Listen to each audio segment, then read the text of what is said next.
shadow fleet being the silly stuff is a good way to start. But I think it is important when you have a flood the zone news January to kind of look at some other things that are happening. And I think one important move is that the U.S. is finally moving from sanctioning Russian and Venezuelan and Iranian shadow fleets to actually disrupting them.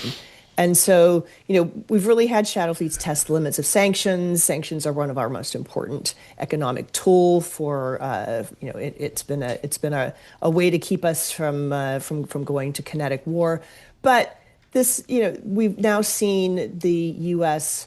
go after some of these Venezuelan ships. It's been high seas, drama on the seas, and so I think it's important to say this is actually effective, and the UK and the Baltic states are looking to follow.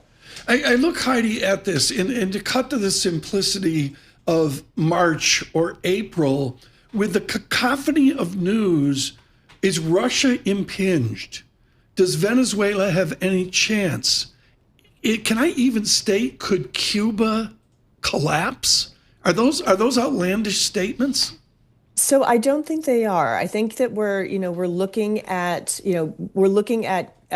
Cuba being very much under stress. But in particular, going back to Russia, it's one thing. It's easier to go after the Venezuelan ships, but you have the UK has watched as the Russians have been shipping illicit tanker shipments through the English Channel.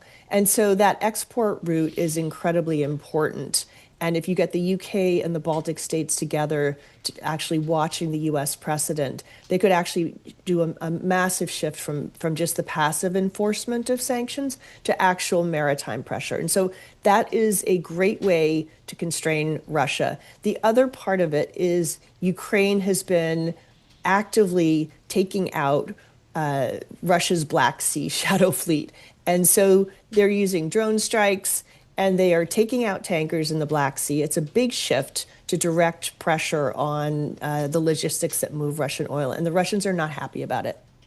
Talk to me a little bit more about what Ukraine's doing, because I feel like it's happening in the background and sort of getting forgotten, right? Because there's so much other noise going on. So how is Ukraine doing this? And I guess what's the impact? What has the impact been, or have we seen it yet in the markets, in the price of oil?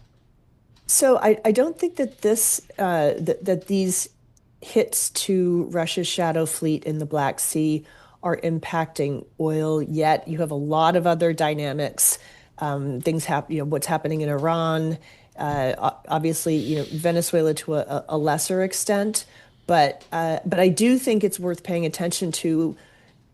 Not as much for the pressure on commodity prices, but the pressure on Russia to fund its war against Ukraine. And so this meaningful convergence between the Ukrainian kinetic pressure, I mean, literally taking out they took out the Black Sea fleet in the military side, and now they're taking out the Black Sea shadow oil fleet.